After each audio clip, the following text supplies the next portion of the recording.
بسم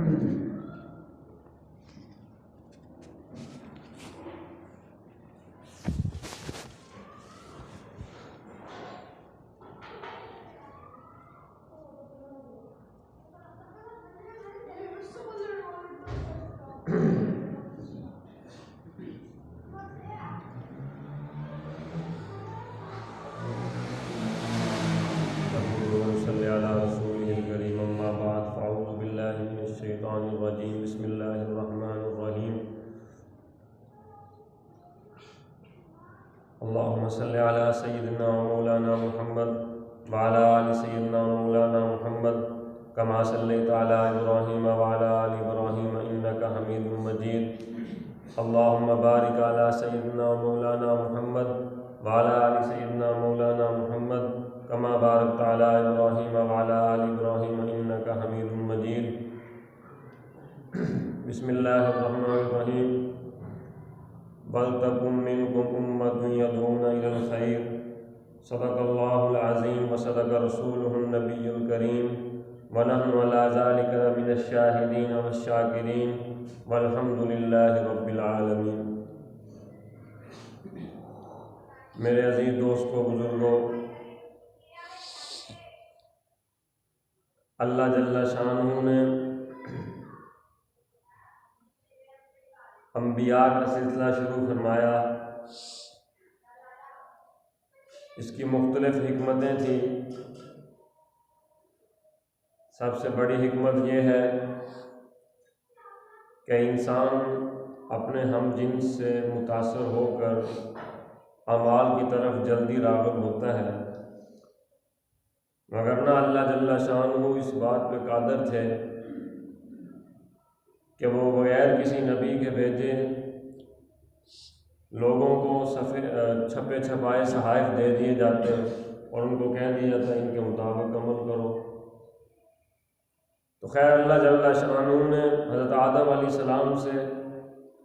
انبیاء کا ایک طویل سلسلہ شروع فرمایا، اور حضور نبی کریم صلی اللہ علیہ وآلہ وسلم کی ذات اقدس پر آ کر وہ سلسلہ ختم ہو گیا۔ حضور نبی کریم صلی اللہ علیہ وآلہ وسلم نبوت کے اس سلسلہ کے خاتم ہیں، ختم کرنے والے ہیں۔ پھر حضور نبی کریم صلی اللہ علیہ وآلہ وسلم نے اپنے فرامین میں فرمایا کہ میری امت کے جو علماء اور صلحاء ہیں وہ سابقہ انبیاء کی مثل ہیں۔ اب یہ اس لیے فرمایا کہ سابقہ امم کے اندر جو کام انبیاء کیا کرتے تھے، اللہ تعالیٰ وہ کام حضور نبی کریم صلی اللہ علیہ وآلہ وسلم کے امت کے علماء اور صلحاء سے لیں گے۔ اس کی دلیل کیا ہے؟ کیونکہ انبیاء کا سلسلہ ختم ہو چکا ہے، اب قیامت تک یہ دین تو باقی رہنا ہے۔ اب اس دین کی کوئی ترویج کرنے والا، اس دین کو بتلانے والا، سمجھانے والا ہوگا تو رہے گا۔ تو اس لیے اب یہ جو ذمہ داری ہے حضور نبی کریم صلی اللہ علیہ وآلہ وسلم کے صدقے اور وسیلے سے اس امت پر، بالخصوص اس امت کے علماء اور صلحاء پر ہے۔ اب یہ ذمہ داری جو ہے، پہلی بات کہ حضور نبی کریم صلی اللہ علیہ وآلہ وسلم کی امت کے جو علماء اور صلحاء ہیں وہ سابقہ انبیاء کی مثل ہیں۔ غالباً حضرت جی نبر اللہ مرکز واقعہ سنایا کرتے تھے کہ حضرت موسیٰ علیہ السلام نے یا کوئی اور نبی تھے، اولو العزم انبیاء میں سے تھے، خواب کے اندر حضرت احمد ابن حنبل نبر اللہ مرکز نے خواب کے اندر دیکھا کہ حضور نبی کریم صلی اللہ علیہ وآلہ وسلم تشریف فرما ہے، اور وہ سابقہ انبیاء میں سے وہ نبی بھی وہاں موجود ہیں۔ انہوں نے حضور نبی کریم صلی اللہ علیہ وآلہ وسلم کے سامنے یہ بات رکھی کہ آپ نے کہا ہے کہ آپ کی امت کے جو علماء اور صلحاء ہیں وہ سابقہ انبیاء کی مثل ہیں۔ یہ آپ نے کس طرح کہہ دیا؟ انبیاء کا مقام مراتب تو بہت اونچے ہیں۔ حضور نبی کریم حضرت احمد ابن حنبل نبر اللہ مرکز یہ خواب دیکھ رہے تھے. حضور نبی کریم صلی اللہ علیہ وسلم نے فرمایا کہ اس کا جواب میں نہیں دیتا، میری امت کا یہ عالم ہے، یہ خود ہی آپ کو جواب دے گا. وہ فرماتے ہیں حضرت موسیٰ علیہ السلام میری طرف مخاطب ہوئے. ظاہری بات ہے خطاب سے پہلے سلام دعا ہوتی ہے. حضرت موسیٰ علیہ السلام نے کہا السلام علیکم. حضرت احمد ابن حنبل فرماتے ہیں کیونکہ نبی تھے تو میں نے سلام کا جواب ذرا طویل دیا. میں نے کہا وعلیکم السلام ورحمۃ اللہ وبرکاتہ، آگے مزید طویل جواب دیا. تو حضرت موسیٰ علیہ السلام نے فرمایا کہ باقی مناظرہ مقابلہ یا آپ سے جو میں نے سوال کرنا وہ تو بعد کی بات، پہلے مجھے اسی سوال کا جواب دو کہ آپ نے مجھے سلام کا جواب اتنا لمبا کیوں دیا. میں نے آپ کو السلام علیکم ورحمۃ اللہ کہتے، وعلیکم السلام، اتنا طویل جواب دینے کی کیا ضرورت تھی. تو حضرت احمد ابن حنبل نبر اللہ مرکز فرماتے کہ میں نے کہا میرا بھی ایک سوال ہے، پہلے آپ اس کا جواب دے دیں، تو اس کا جواب پھر میں دوں. فرمایا کہ وہ کیا سوال؟ انہوں نے کہا میرا سوال یہ ہے کہ جب وادی طے کے اندر جس وادی کے اندر اللہ جل شانہ کی آپ کو زیارت ہوئی کوہ طور پر، فرمایا جب آپ وہاں موجود تھے آگ لینے کے لیے گئے، اللہ جل شانہ نے آپ سے کیا سوال کیا تھا کہ موسیٰ آپ کے ہاتھ کے اندر کیا ہے؟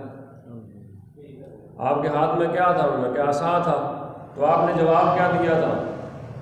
موسیٰ علیہ السلام نے فرمایا کہ میں نے کہا میرے ہاتھ کے اندر عصا قرآن کریم کے اندر موجود ہے، میں اسے اپنی بکریوں کے پتے جھاڑتا ہوں، اپنا ریوڑ چراتا ہوں، اس کا استعمالات بھی بیان کرنے شروع کر دی. حضرت احمد ابن حنبل نبر اللہ مرکز نے فرمایا کہ دیکھیں اللہ جل شانہ نے آپ سے سوال کیا تھا کہ آپ کے ہاتھ کے اندر کیا ہے،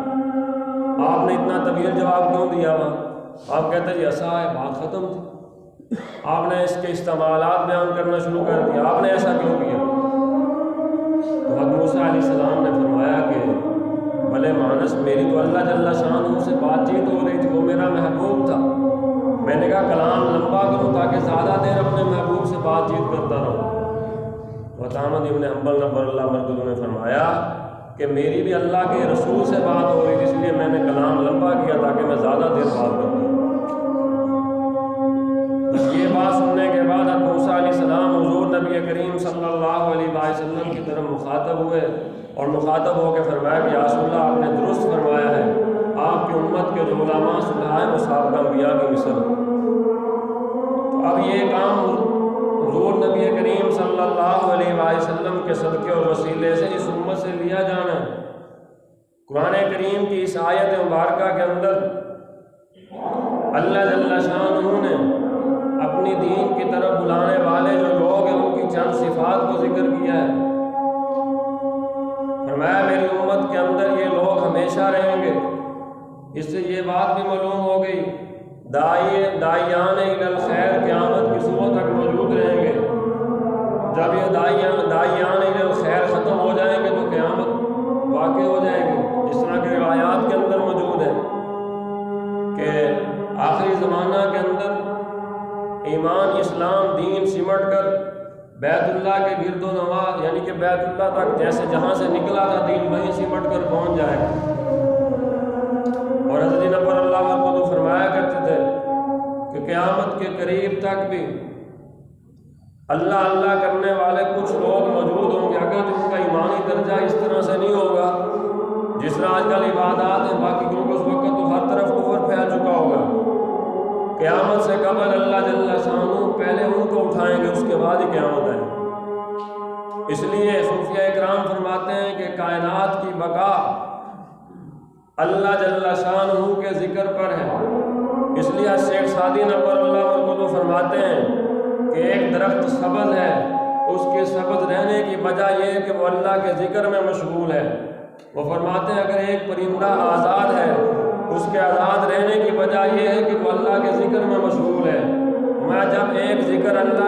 درخت اللہ کے ذکر سے غفلت اختیار کرتا ہے وہ درخت سب نہیں رہتا، خشک ہو جاتا ہے. اس طرح ایک پرندہ جو ہے جب اللہ کے ذکر سے غفلت اختیار کرتا ہے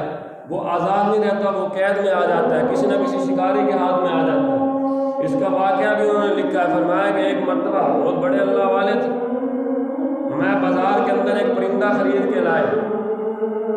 اب اس پرندے سے سوال کیا، پوچھا کہ پرندے تو مجھے یہ بتا تو قید کیسے ہو گیا، تو آزاد تھا. اس پرندے نے بتایا کہ میں جو ہے ایک مرتبہ اللہ جل شانہ کے ذکر میں مجھ سے غفلت ہوئی، اس وجہ سے میں قید ہوں. شیخ سعدی فرماتے ہیں کہ میں نے اس پرندے سے وعدہ لیا کہ وعدہ کر آئندہ اللہ کے ذکر میں غفلت اختیار نہیں کرے گا تو میں تجھے آزاد کرتا ہوں. فرمایا کہ اس پرندے نے وعدہ کیا اور میں نے اس پرندے کو آزاد کر دیا. تو اس سے یہ معلوم ہوتا ہے میرے عزیز دوستو، اس کائنات کا ایک ایک ذرہ اگر وہ باقی ہے تو وہ اللہ کے ذکر کی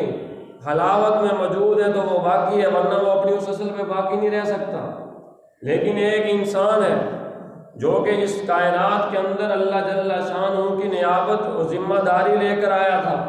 حضرت آدم علیہ السلام کی ہم ذریت ہیں. حضرت آدم علیہ السلام یہی ذمہ داری لے کر تو اس دنیا کے اندر آئے تھے اور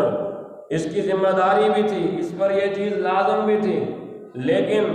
یہ اس ذمہ داری کو چھوڑ کر، اس حقیقت کو چھوڑ کر دنیا کے پیچھے بھاگتا ہے اور مقاصد اختیار کرتا ہے اور عوامل اختیار کرتا ہے. لیکن اس کے باوجود بھی اللہ جل شانہ جو اس کی ظاہری زندگی اس کو سلب نہیں کرتے، جبکہ بے جان جو نباتات ہیں، جمادات ہیں جن کے اندر یہ زندگی بھی نہیں ہے، ان پر اللہ جل شانہ کے ذکر کے اندر غفلت کے اثرات مرتب ہوتے ہیں. اور انسان پر اللہ جل شانہ کا یہ کتنا بڑا احسان ہے کہ ان تمام احوال کے باوجود بھی اللہ جل شانہ اس پر کوئی ظاہری طور پر اثرات مرتب نہیں کرتے. باطنی طور پر ہیں، وہ جب اس دنیا سے رخصت ہوگا وہ اپنے ثمرات پائے گا اس کے، لیکن اس دنیا کے اندر آپ بالکل بھی تمیز نہیں کر سکتے. کسی بندے کے بارے میں آپ یہ نہیں کہہ سکتے یہ اللہ کا ذکر کرنے والا نہیں. کوئی ایسی دلیل نہیں ہے آپ کے پاس، الا یہ کہ کسی کو اللہ جل شانہ نے جو ہے روحانی طور پر بصیرت عطا کر دی ہو، وہ اللہ کی طرف سے ہے، وہ بتا دے، الگ بات ہے. وگرنہ عام عوام الناس کسی کے بارے میں متفقہ طور پر کوئی فیصلہ نہیں کر سکتے. جس طرح ہم ایمان کے بارے میں فتویٰ نہیں دے سکتے، اسی طرح جو ہے کسی کے ذاکر نہ ہونے کے بارے میں بھی ہم فتویٰ نہیں دے سکتے کہ یہ بندہ اللہ کا ذکر نہیں کرتا، اللہ کے ذکر سے غفلت اختیار کرتا. اور سب سے پہلی اس امت کی کھیپ جو تھی وہ حضرات صحابہ اکرام رضوان اللہ علیہ مجمعین تھے. ان کو جو شیخ، جو پیر و مرشد ملے وہ حضور نبی کریم صلی اللہ علیہ وسلم کی ذات اقدس تھی. اور حضور نبی کریم صلی اللہ علیہ وسلم کا فیض، حضور نبی کریم صلی اللہ علیہ وسلم کی روحانی ترقی، حضرت نور اللہ مرکزو فرمایا کرتے تھے کہ حضور نبی کریم صلی اللہ علیہ وسلم اپنے مقام و مراتب پر رہتے تو صحابہ اکرام میں سے کسی ایک کی بھی ہمت نہیں تھی حضور نبی کریم صلی اللہ علیہ وسلم کے سامنے آ سکتے. اتنی روحانی ترقی تھی. وہ اپنے تمام مقام مراتب چھوڑ کر صحابہ اکرام کے ساتھ بات چیت کیا کرتے تھے، غزوات میں شریک ہوا کرتے تھے، باقی احوال ہنسی مزاح ہر چیز ہوا کرتی تھی. لیکن اس کے باوجود بھی صحابہ اکرام کی جماعت میں سے دو شخصیات ایسی تھیں جنہوں نے کبھی نظر اٹھا کر حضور نبی کریم صلی اللہ علیہ وسلم کے مبارک چہرہ کو دیکھا تھا، ورنہ کسی صحابی میں کبھی کوئی ہمت نہیں ہوئی کہ حضور کا چہرہ دیکھ لیں. وہ ایک شخصیت تھی حضرت ابوبکر صدیق رضی اللہ تعالیٰ عنہ، وہ تو سیدھی آنکھوں سے دیکھا کرتے تھے. دوسرے تھے امیر المومنین حضرت عمر رضی اللہ تعالیٰ عنہ، وہ ٹیڑھی آنکھ سے دیکھا کرتے تھے، یعنی وہ ڈائریکٹ وہ بھی نہیں دیکھ سکتے تھے. صرف ایک شخصیت تھی، وہ حضرت ابوبکر صدیق رضی اللہ تعالیٰ عنہ کی ذات تھی جو حضور نبی کریم صلی اللہ علیہ وسلم کو ڈائریکٹ چہرے پہ نظر ڈال کے دیکھ لیا کرتے. تو انہوں نے حضور نبی کریم صلی اللہ علیہ وسلم کی صحبت اٹھائی، حضور صلی اللہ علیہ وسلم کی خانقاہ کے اندر تربیت پائی. اصحاب صفہ کا جو چبوترا تھا حضرت نور اللہ مرکزو کے ساتھ مسجد نبوی میں جانا ہوا، حضرت نے بتایا کہ اس مقام پر اصحاب صفہ کا چبوترا تھا. ہمیں جہاں جس طرح وہاں علمی سرگرمیاں ہوا کرتی تھیں، اس کے ساتھ ساتھ وہاں ایک خانقاہی نظام بھی تھا. حضور نبی کریم صلی اللہ علیہ وسلم اصحاب صفہ جو تھے، جو وہاں تعلیم حاصل کرنے کے لیے آیا کرتے تھے یا موجود ہوتے تھے، فرمایا ان سے روزے بھی رکھوایا کرتے تھے. ان کو اور بھی طرح طرح کے جو تصوف میں آج کل رائج ہیں، فرمایا ان مراحل سے ان کو گزارا کرتے تھے، کبھی بھوکا رکھنا، کبھی ان کو مزدوریوں کے لیے بھیج دینا، کبھی کسی اور مقصد کے لیے۔ میں یہاں جس طرح ایک تعلیم و تعلم کا نظام تھا، اس کے ساتھ ساتھ ایک خانقاہی نظام بھی تھا۔ اس لیے حضرات صحابہ اکرام جنہوں نے حضور نبی کریم صلی اللہ علیہ وسلم کی خانقاہ میں تربیت پائی، فرمایا ان کے اندر یہ سب سے پہلی کوالٹی خصوصیت یہ تھی کہ ان کا عمل زیادہ تھا، علم کم تھا۔ عمل ان کا بڑا ہوا تھا، ہمارا علم اگرچہ ان کے پاس کم تھا۔ آج کل کے علماء کے پاس کیونکہ تمام کتابیں اب وہ تشہیر ہو چکی ہے، ان کی تصنیف ہو چکی ہے، اب وہ جمع ہو چکی ہیں، اب وہ جو اتنے صحابہ اکرام نے جن کو نقل کیا، اب وہ ہمارا ایک عالم پڑھ لیتے ہیں، اس کی رسائی ہے ان کتابوں تک، لیکن صحابہ اکرام تو فردن فردن، اور پھر جس کی جتنی استعداد تھی اس کے مطابق انہوں نے حضور نبی کریم صلی اللہ علیہ وسلم سے اس علم کو حاصل کیا۔ لیکن ان کے اندر خصوصیت یہ تھی کہ ان کا عمل جو تھا ان کے علم سے بڑا ہوا تھا۔ اب علم تو ان کے پاس کم تھا، لیکن وہ عمل میں بڑے پختہ تھے۔ جو حضور نبی کریم صلی اللہ علیہ وسلم کو جو اپنے پیر و مرشد کو کرتے ہوئے دیکھا، صحابہ اکرام کی ذات اقدس پھر اس پہ مر مٹی، اس میں پھر ذرا زیر و زبر برداشت نہیں کی انہوں نے۔ یہ نہیں ہے کہ حضور کی زندگی میں نہیں، جب صحابہ اکرام پوری دنیا کے اندر پھیل گئے، پھر بھی انہوں نے حضور نبی کریم صلی اللہ علیہ وسلم کے طریقہ کے اندر ایک ذرہ کے برابر بھی کسی قسم کی کوئی تبدیلی برداشت نہیں، نہ خود کرتے تھے نہ کسی اور کو کرنے دیتے تھے۔ حضرت نبر اللہ عمر کو واقعہ سنایا کرتے تھے، ہمارا کہتے جب صحابہ اکرام نے حضور نبی کریم صلی اللہ علیہ وسلم کی صحبت اٹھائی، ہمارے اتنا بڑا شیخ، اتنا بڑا مرشد، ہمارا جب ان کیفیات کا اثر صحابہ اکرام پر ہوا، اب صحابہ اکرام اپنی قضاء حاجت کے لیے جب بیٹھتے ہیں تو ہر طرف اللہ جل شانہ کی زیارت کرتے ہیں۔ اب ہر طرف اللہ جل شانہ کی موجودگی اور زیارت کرنا اور ان کی انوارات کی موجودگی، اس کی وجہ سے صحابہ اکرام اپنی قضاء حاجت بھی نہیں کر سکتے۔ یہ پریشان ہوئے، کئی صحابہ اکرام کے حال میں موجود، اور حضور نبی کریم صلی اللہ علیہ وسلم کی خدمت میں آ کر عرض کیا، یا رسول اللہ ہماری تو یہ کیفیت ہے، ہم قضاء حاجت بھی نہیں کر سکتے۔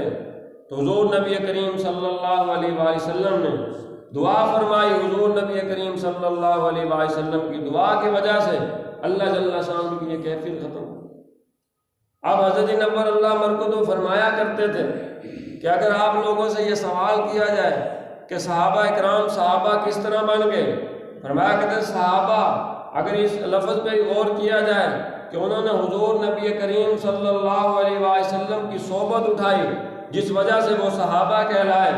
اور وہ جو اس زمانہ کے اندر موجود تھے، اگرچہ وہ ویس کرنی ہی کیوں نہ ہو یا اور بڑے سے بڑا کوئی شخصیت ہی کیوں نہ ہو، لیکن اگر وہ حضور نبی کریم صلی اللہ علیہ وسلم کی صحبت کے اندر نہیں آئے تو صحابی نہیں کہلائے، نہ ان کے اندر صحابی والے مقام و مراتب ہیں، نہ ان کے اندر ان کو وہ اعزازات جو ایک صحابی کو دیے گئے وہ اس کے حقدار نہیں۔ تو اس کی بنیاد فرمایا کہ صحبت سے ہے، فرمایا ہماری طریقت کی بنیاد بھی اسی بات پر ہے کہ آج کل ہم نے دیکھا ہے کسی اللہ والے سے نسبت ہو جاتی ہے، نسبت ہونے کے بعد سالک یہ نہیں سوچتا کہ یہ جو شخصیت ہے، یہ جو اللہ والا ہے، اس کے ساتھ میرا تعلق جوڑنے کے بعد اس تک میری رسائی بھی ممکن ہوگی یا نہیں ہوگی۔ کسی دور دراز سے آئے ہوئے کسی بزرگ، کسی اللہ والے سے اپنا تعلق جوڑ لیتے ہیں، ہمارا اس کے بعد اس کی صحبت میں کبھی بھی نہیں جاتے، اور پوری زندگی بڑا سینہ تان کے کہتے رہتے ہیں ہم فلاں اللہ والوں سے تعلق رکھتے ہیں۔ ہمارا اس تعلق کا اس طرح کوئی فائدہ نہیں، جس طرح پہلی جماعت کے اندر ایک طالب علم داخلہ لے، والدین جا کے اس کو داخل کروائیں، اس کے بعد وہ بچہ سکول کا کبھی رخ ہی نہ کرے، سکول کی طرف کبھی رخ نہ کرے، اپنی جماعت میں جائے نہ، ہمارا کہ جب وہ 20-25 سال کی عمر کا ہو جائے اس کے بعد وہ یہ دعویٰ کرے کہ میں نے ایم اے کر لیا، فرمایا اس کے دعوے کی کوئی اعتبار ہے؟ کیا اس کو کوئی ڈگری دے گا ایم اے کی؟ ہمیں جس طرح اس دنیاوی تعلیم کے لیے کلاس میں جانا ضروری ہے، حاضری پوری کرنا ضروری ہے، اور آنے والے امتحانات میں شمولیت اختیار کرنا ضروری ہے، ہمیں اسی طرح یہی معاملہ جب ہم کسی اللہ والے سے اپنا تعلق جوڑتے ہیں وہاں بھی یہی چیز ضروری ہے، ان کی صحبت میں جانا بھی ضروری ہے، ان کی طرف سے جو ہمیں تعلیمات دی گئی ہیں، جو اعمال کرنے کا ہمیں حکم ہوا ہے ان کو اختیار کرنا بھی ضروری ہے۔ اور باقی جو اس کے اندر باریکیاں ہیں،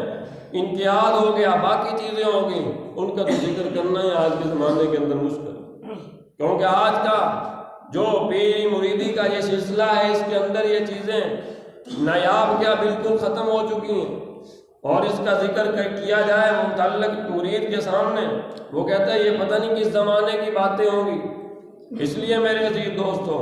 آج کے دور کے اندر کوئی سلطان باہو پیدا نہیں ہو سکتا،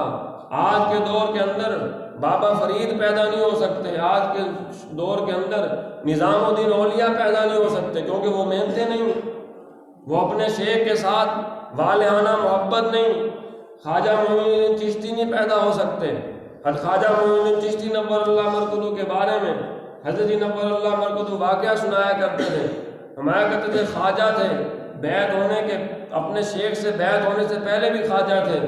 اپنے شیخ سے بیعت ہونے سے پہلے اپنے والد کے جانشین تھے، اپنے والد کی طرف سے بھی تقریباً ان کو اجازت تھی، پہلے بھی وہ بڑے اللہ والے تھے۔ ان کے شیخ جو تھے وہ مہاجر قسم کے آدمی تھے، کبھی کسی جگہ پڑاؤ ڈالا، کبھی کسی جگہ سفر کرتے رہتے تھے اکثر۔ فرمایا کہ علاقہ کے اندر آئے تو حضرت خواجہ معین الدین چشتی نور اللہ مرکزو ان کی صحبت میں گئے، جا کر بیعت ہو گئے۔ حضرت جی نور اللہ مرکزو فرمایا کرتے کہ 5 دن ان کے شیخ نے اپنی صحبت میں رکھا، رکھنے کے بعد یوں 2 انگلیاں کی اور فرمایا کہ کچھ کلمات فرمایا یہ کلمات پڑھو، پڑھنے کے بعد میری ان 2 انگلیوں کے درمیان دے۔ ہمیں حضرت خواجہ معین الدین چشتی نور اللہ مرکزو کی 5 دن کے اندر روحانی ترقی اتنی زیادہ تھی کہ وہ کلمات پڑھنے کے بعد اپنے شیخ کی ان 2 انگلیوں کے درمیان دیکھا، 5000 عالم کی زیارت ہوئی۔ اب شیخ نے اجازت دی، اجازت دینے کے بعد فرمایا کہ جاؤ معین، اب لوگوں کو اللہ کی راہ پہ لگاؤ، دین کی طرف لوگوں کو بلاؤ۔ یہ لوگ تھے حقیقت کے طالب، یہ طریقت کی حقیقت جاننا چاہتے تھے اور جان گئے تھے، ان کو پتہ تھا یہ سلسلہ ہے ہی محنت کا۔ حضرت خواجہ نے فرمایا کہ حضرت میں جانے کے لیے دنیا آیا،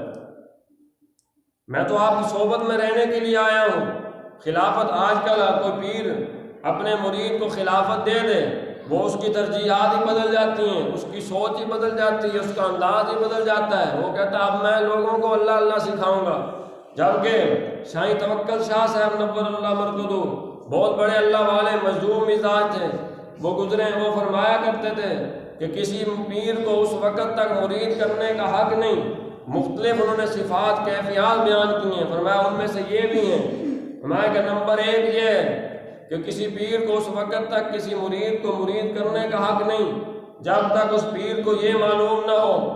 یعنی وہ اس چیز پہ طاقت، اس چیز کی طاقت نہ رکھتا ہو کہ اگر پیر مرید دنیا سے جا رہا ہے اور دنیا سے جاتے وقت وہ پیر اگر خود دنیا میں موجود ہے تو بھی اس کے خاتمہ کے وقت اس کے پاس اس کا موجود ہونا ضروری ہے، اس کے پاس کھڑا ہو، اس کو کلمہ پڑھا کر ایمان کی سلامتی کے ساتھ اس دنیا سے رخصت کرے۔ ہمیں اگر موجود نہیں پھر بھی وہ آنے پہ قادر ہو، اگر موجود ہے تو پھر تو آنا لازم ہے۔ اور دوسرا بیان فرمایا کہ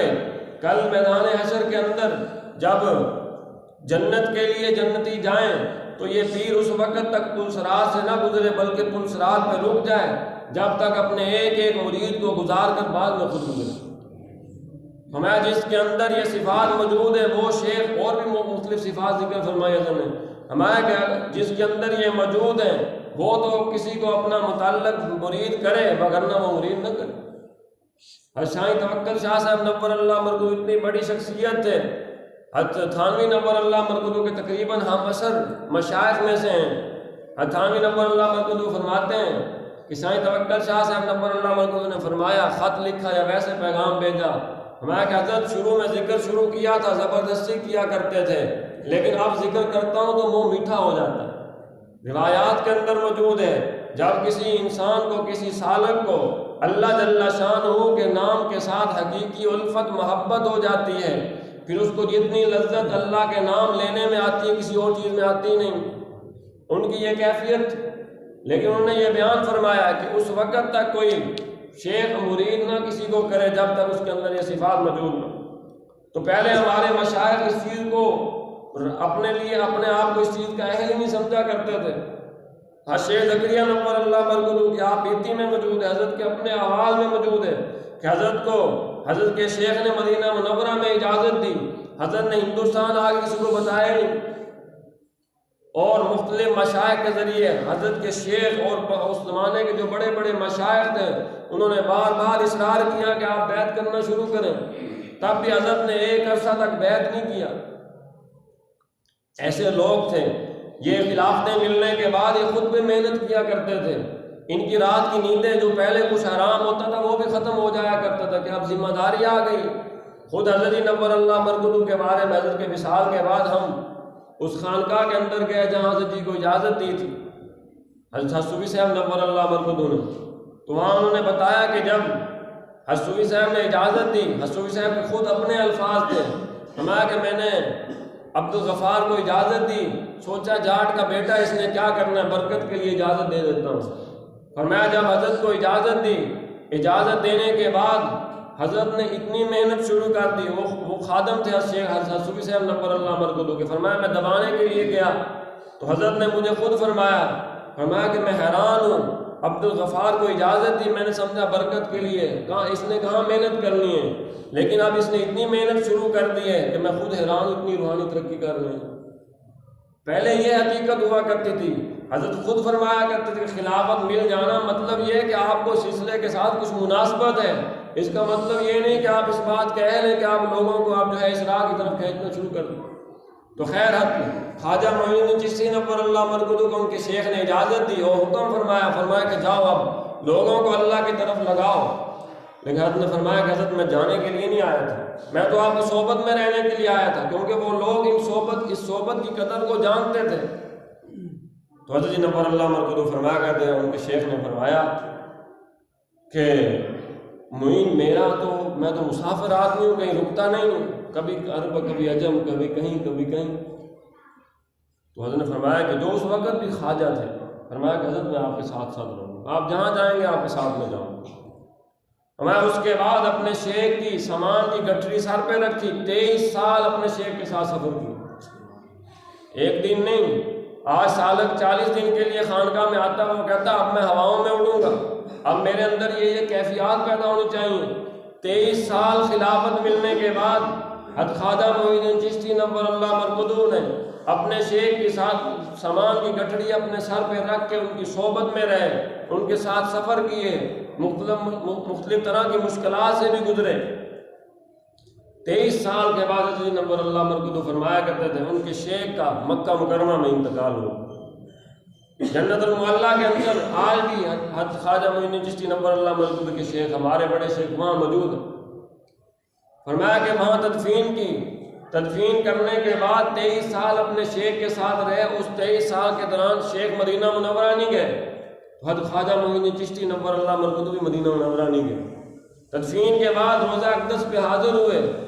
اب جب اتنا بندہ محنت کر چکا ہو، پھر روزہ اقدس سے حضور نبی کریم صلی اللہ علیہ وسلم نے فرمایا کہ معین تم ہندوستان چلے جاؤ۔ حضور نبی کریم صلی اللہ علیہ وسلم کے حکم سے حضرت خواجہ معین الدین چشتی نور اللہ برکتہ ہندوستان آئے۔ اس وقت ہندوستان کی صورتحال یہ تھی کہ یہاں بت پرستی تھی، کوئی اسلام کا نام نہیں تھا، روایات کے اندر جو تھا، اس کی تاریخ لکھی گئی ہے اسلام کی اس خطہ کے اندر، اس میں یہ بات موجود ہے کہ اس خطہ کے اندر جو اسلام ایمان لے کر آنے والے لوگ ہیں یہی صوفیہ اکرام، ان میں سب سے اولین میں سے جو ہے وہ خواجہ معین الدین چشتی نور اللہ برکتہ حضرت تشریف لائے۔ حضرت نور اللہ برکتہ فرمایا کرتے تھے کہ صرف حضرت کی زیارت کر کے تقریباً کم و بیش 50,000 ہندو مسلمان ہو گئے۔ یہ لوگ تھے منجے ہوئے لوگ، جنہوں نے طریقت کی لائن کو سمجھا تھا، اس کی حقیقت کو سمجھا تھا، اس کے لیے محنتیں کی تھیں، اس کے لیے مشکلات برداشت کی تھیں۔ من جدہ وجدہ، اللہ جل شانہ کا اصول اور ضابطہ بھی یہی ہے، جس مقصد کے لیے جو انسان جتنی کوشش کرتا ہے اللہ جل شانہ اس کو اتنا ہی نوازتے ہیں۔ اگر ایک ڈاکہ زنی کرنے والا، ڈاکہ ڈالنے والا انسان ہے، وہ ڈاکہ زنی میں محنت کرتا ہے، اس کے اندر وہ کوشش کرتا ہے، اس کے وہ طرح طرح کے طریقے اختیار کرتا ہے، اس کے لیے وہ فکر مند رہتا ہے، ایک نہ ایک دن وہ سب سے بڑا ڈاکو بن جاتا ہے۔ تو میرے عزیز دوستو، پھر میں آپ سے سوال کرتا ہوں کہ جو انسان طریقت میں محنت کرے، جو انسان اپنے مالک کو راضی کرنے کے لیے محنت کرے، جو انسان رات کے آخری پہر میں اٹھ کر اپنے مالک کے سامنے ہاتھ پھیلا کر، ہاتھ باندھ کر، گڑ گڑا کر اس کو منانے کی کوشش کرے، اگر ایک دنیاوی غرض کے لیے اٹھنے والا انسان، دنیاوی مقصد کے لیے اٹھنے والا انسان دنیاوی غرض اور مقصد میں کامیاب ہو رہا ہے، تو کیا جو اللہ کے لیے اٹھ رہا ہے، جس کا اس نے ہمیں مکلف بھی بنایا ہے، اس نے کہا ہے کہ میری طلب کرو، یہ دنیا کی طلبیں چھوڑ دو، کہ تمہاری دنیا کی تمام ضروریات میرے ذمہ ہیں، تمہاری صرف ضرورت ایک ہونی چاہیے کہ تم میری معرفت حاصل کرو، میرے ساتھ اپنا تعلق درست کرو، مجھے منانے کی کوشش کرو۔ فرمایا دنیا کیا، دنیا کے اندر رہنے والی انسانیت ہو، یا اس کے اندر رہنے والے حیوان ہوں، یا دنیا کے سارے خزانے ہوں، یہ میں تمہارے تابع کر دوں گا۔ فرمایا جو اس کے لیے میرے عزیز دوستو محنت کرے گا، کیا اللہ جل شان اس کو اپنا تعلق عطا نہیں فرمائے؟ دنیاوی اغراض کی اس کا اصول یہی ہے کہ جس نے جتنی محنت کی ہے اس نے اتنا پھل پایا،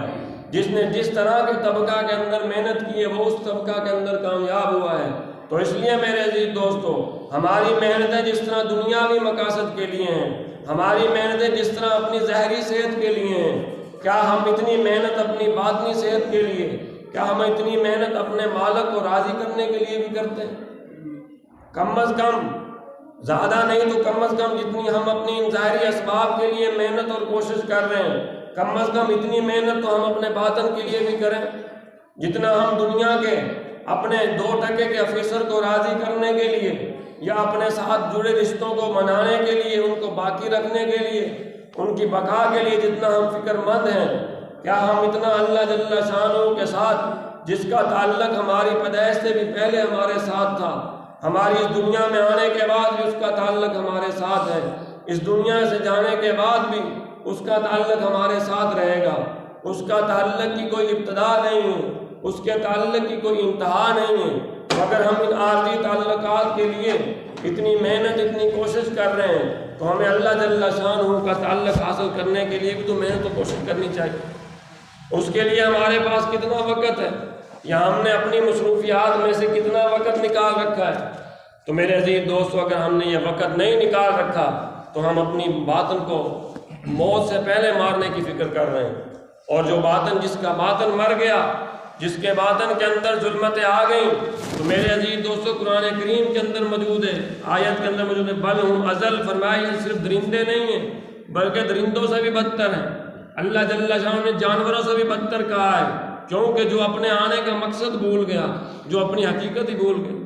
تو اس لیے میرے عزیز دوستو، جس طرح ہمیں اپنی ظاہری غذاؤں کی فکر ہے، ہم ظاہری غذا اچھی کرنے کی کوشش کرتے ہیں، جیسے ہماری عمر کم ہونا عمر بڑھنا شروع ہوتی ہے، ہم موت کے قریب ہونا شروع ہوتے ہیں، تو ہم اپنی غذائیں بہتر کرتے ہیں، ظاہری غذائیں جس کے پاس اسباب موجود ہیں، لیکن ہم باطنی غذا پہ محنت نہیں کر رہے۔ اگر ہم باطنی غذا پہ محنت نہیں کر رہے تو میرے عزیز دوستو، ہم اس کائنات کے اندر ایک بوجھ تو ہو سکتے ہیں، ایک عذاب تو بن کے ہم اس دنیا میں زندگی گزار سکتے ہیں، ہمارے اندر کوئی خیر اور برکت نہیں ہو سکتی۔ تو اس لیے میرے عزیز دوستو، جس طرح ہم ظاہری غذا کے لیے محنت اور کوششیں کر رہے ہیں، اس طرح باطنی غذا کے لیے بھی ہمیں جانا چاہیے۔ جس طرح ہم ظاہری غذا بازار سے خریدنے جاتے ہیں، باطنی غذائیں اللہ والوں کی صحبت سے ملتی ہیں، اللہ والوں کی صحبت میں جانے سے ملتی ہیں، ان کے سامنے اپنے احوال بیان کرنے سے ملتی ہیں، ان کو اپنا آپ ثبوت کرنے سے ملتی ہیں۔ حضرت نور اللہ مرغدو فرمایا کرتے تھے کہ کسی نے اپنی طریقت کے، وہ تو فرمایا کرتے تھے کہ 99 سال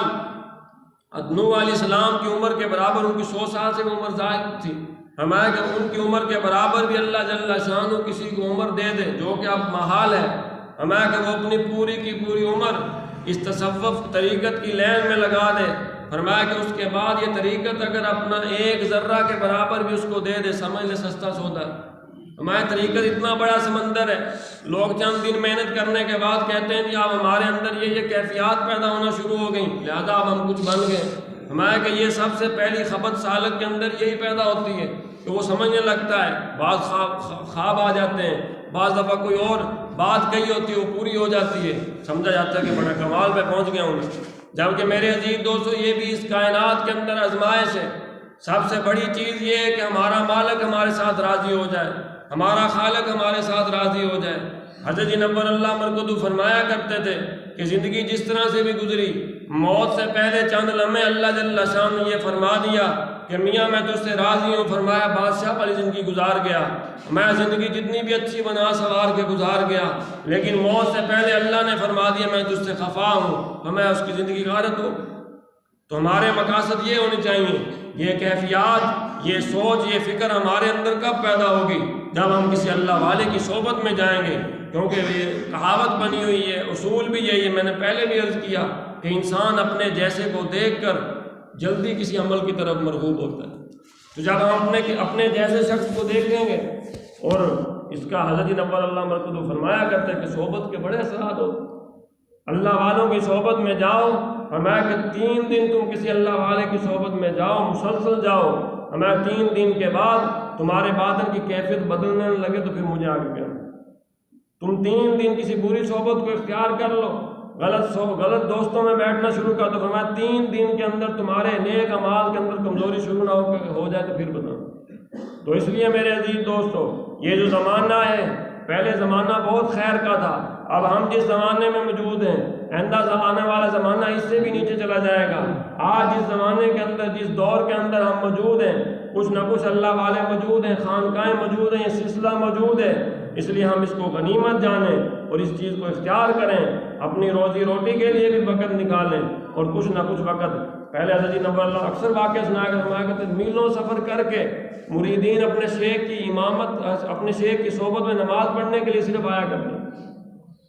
دیوبند کے کئی اساتذہ کا واقعہ مشہور ہے کہ وہ دیوبند میں سبق اسباق پڑھانے کے بعد رات کو چلا کرتے تھے تہجد اپنے شیخ کے ساتھ گنگوہ شریف میں، جو گنگوئی کے مرید سے متعلق تھے، گنگوہ شریف میں حضرت کی صحبت میں تہجد پڑھنے کے بعد واپس نکلا کرتے تھے، فجر کی نماز رستے میں ادا کر کے آگے سبق میں شریک ہوا کرتے تھے۔ ان لوگوں کو اس چیز کی اہمیت تھی، تو میرے عزیز دوستوں پھر دنیا نے ان کو دیکھا بھی، اور دنیا نے ان کو دیکھ کر اپنے رنگ بھی بدلے، اور دنیا کے اندر انہوں نے کام بھی کیا۔ تو اس لیے ہمیں چاہیے کہ ہم اس چیز کی اہمیت، اور حضرت نور اللہ مرکزو فرمایا کہ جب تک ہمارے اندر کسی بھی چیز کی اہمیت نہیں پیدا ہو سکتی، ہم کوئی خیر کا کام نہیں کر سکتے، اور خاص کر یہ دین کا کام، اس کے اندر تو اہمیت ضروری ہے۔ اہمیت ہوگی تو اس کے آپ کو ثمرات ملیں گے، اگر بغیر اہمیت کے آپ کو 1000 دین کا کام کر لیں، دن کے اندر لاکھوں مرتبہ دروشی پڑھ لیں، لیکن آپ کا حضور نبی کریم صلی اللہ علیہ وسلم کے ساتھ وہ تعلق ہی نہیں ہے، اس کے آپ کو ثمرات حاصل نہیں ہوں۔ تو اللہ جل شانہ مجھے بھی اور آپ سب حضرات کو عمل کرنے کی توفیق عطا فرمائے، اور ہم سب کو حقیقی معنوں میں اپنے دین کا داعی بنائے۔ داعی کے لیے ایک ظاہری کیفیت ہے، اس کے اخلاق اچھے ہوں میرے عزیز دوستوں، اس کے ساتھ ساتھ اس کا باطن کا سنورنا بھی ضروری ہے، اور یہ باطن کا سنورنا یہ کسی جو ہے اللہ والے کی صحبت میں جانے کے بعد ہی ممکن ہے، وگرنہ اس کے علاوہ ممکن نہیں۔ کوئی کہہ رہا ہوگا کہ میں تو اپنے آپ کو خود سنوار لوں گا، اللہ والوں کے احوال موجود ہے کتابوں سے پڑھ کر۔ میں نے پہلے عرض کیا کہ اگر کتابوں سے تقدیریں بدلتی ہوتی، ان تصانیف کے ذریعے انسان کے اندر خیر پیدا ہونی ہوتی، تو اللہ جل شانہ انبیاء کا سلسلہ شروع ہی نہ فرماتے۔ انبیاء کا سلسلہ شروع فرما کر ہمیں اسی طرح متوجہ کیا ہے کہ بھی صحبت ہوگی، اس کے بعد ہی تمہارے اندر کوئی تبدیلی ممکن ہے۔ اللہ جل شانہ مجھے بھی آپ سب حضرات کو عمل کرنے کی توفیق عطا فرمائے۔ باقی دعوانا الحمدللہ۔